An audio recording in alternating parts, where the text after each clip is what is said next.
If I can win a stage here, I will be really happy. Tim Merlier, there was never any doubt. It's already difficult to win one race, so we will see. Who is going to take this stage? Groenewegen is trying to get on the wheel. It's Merlier and Groenewegen, but it's 2 sprints out of 2 for Tim Merlier. You look in the shape of your life so early in the season. I don't think so. We will see later.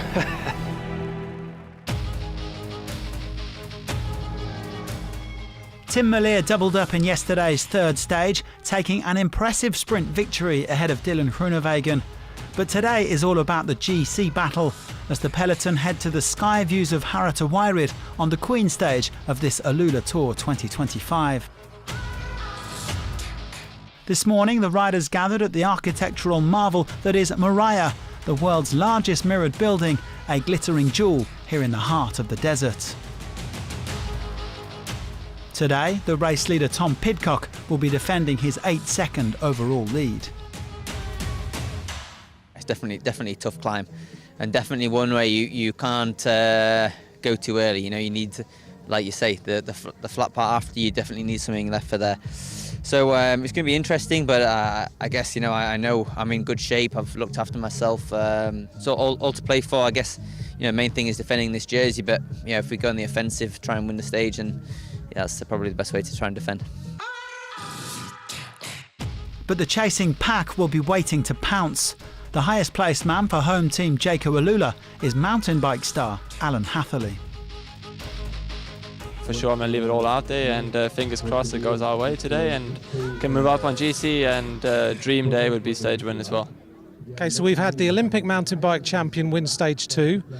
Is it going to be the world mountain bike champion who wins stage 4? Let's hope so. Stage 4 is a shade over 140 kilometres, and for the most part it's flat. The riders will go past Hegra twice as they head to this race's signature climb. With maximum gradients of 22%, it will seriously thin out the field. There are bonus seconds available at the summit before an 8.5 kilometre drag race along the plateau to the finish line. Fireworks are guaranteed.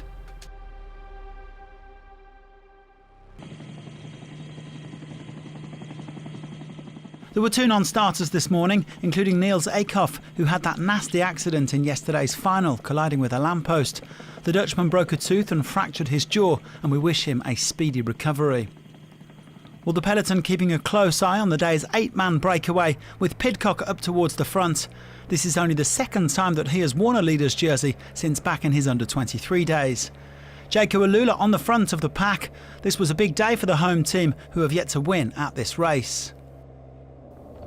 Well, most of the 8 guys at the front had already been in a breakaway this week. Alessandro Romele and Alexander Vinokourov from XDS Astana, Yuma Koishi from Team Ukio, Mohamed Abdul Halim from Terengganu Cycling, Andreas Miltiadis and Kongfob Timachai from Rujai Insurance, and Henri-François Renard-Hacquin and Jens Reinders of Wagner Bazin. Well, Reinders all but wrapping up the most active rider competition, the 26-year-old Belgian with a virtual lead of 13 points after taking 4 at the day's first 2 sprints. 1:15, the gap, 1:15. Well, the peloton appeared to be relatively satisfied with this situation, keeping the gap steady at around a minute. The GC teams taking turns on the front of the peloton. Whoops, little bit of a split happening in the front group.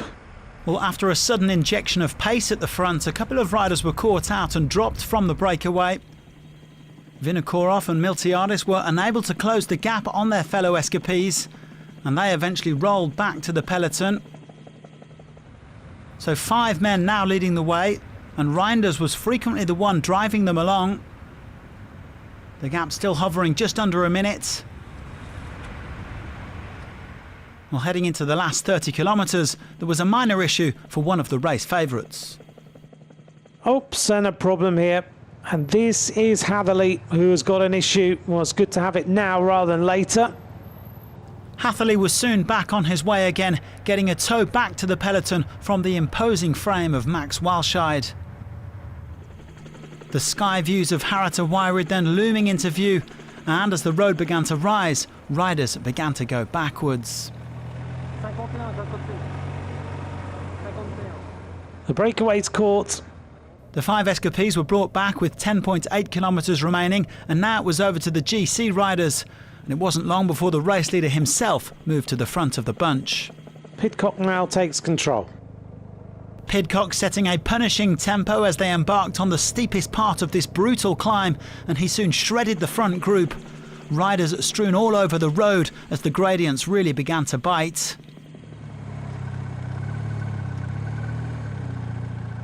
Soon there were only 3 men hanging onto Pidcock's wheel. Rainer Keplinger, second this morning, Alan Hatherley, third this morning, and Eddie Dunbar, also in the purple of Jayco AlUla. However, they had no response when Pidcock went supersonic 700 metres from the summit. Now Dunbar is struggling. Pidcock turns the heat up a little bit more. Now he starts to accelerate a little bit harder, and Keplinger has no answer. Hatherley doesn't have one either. Pidcock has used this immense power to go clear on the climb. The British rider surging away from his rivals and quickly opening up a 20-second gap. It would take some effort to bring him back. Keplinger, Hatherley and Dunbar were soon joined by a 4th chaser, Johannes Kulset of UnoX Mobility. Well, Pidcock getting to the summit with 25 seconds in hand and pocketing another 3 bonus seconds. He would now switch to time trial mode for the flat run into the line. Well, the 4 chasers weren't really working together, splitting into 2 groups. Dunbar and Keplinger leading Kulset and Hatherley. They did eventually get themselves organised, chasing as a foursome, and slowly but surely they began to eat into Pidcock's advantage. But could they catch him in time? 500 metres to go for Pidcock in the green jersey. He's at 50 kilometres an hour. He can see now the finish. Look at that shot. That is absolutely beautiful. Dunbar leading the chasers here in the AlUla Tour, but it looks like it might just be a little bit too late. Hatherley on the wheel, Kulset there, and Keplinger, the best riders behind. 300 metres to go for Tom Pidcock. Well, what an escapade it has been.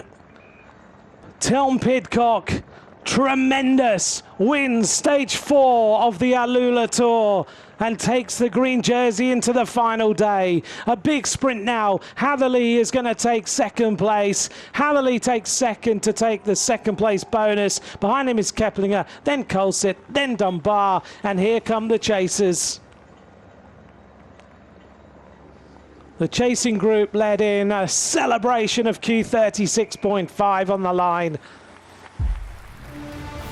If Pidcock's first win on stage 2 was impressive, then this was a masterclass.